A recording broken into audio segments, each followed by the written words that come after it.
नमस्कार मित्रांनो, मनी मॅनेजर्सच्या निफ्टी ॲनालिसिसमध्ये आपले स्वागत आहे। काल निफ्टी गॅपडाऊन ओपन झाली 23,457ला आणि 23,397चा लो बनवून अपसाईड मूव्ह केले। साधारण 11:30ला 23,580 वरती ब्रेक केले आणि 23,690चा हाय दिला आणि 23,659ला क्लोज झाली।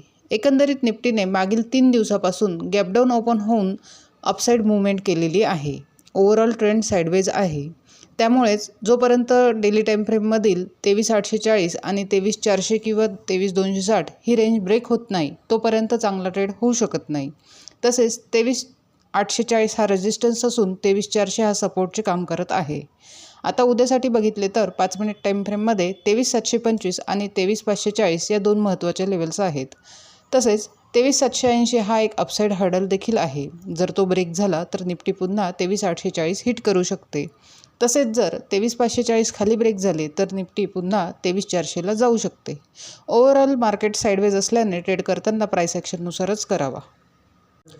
अशाच निफ्टीच्या ॲनालिसिससाठी चॅनल सबस्क्राईब करा, तसेच व्हिडिओ लाईक आणि शेअर करा।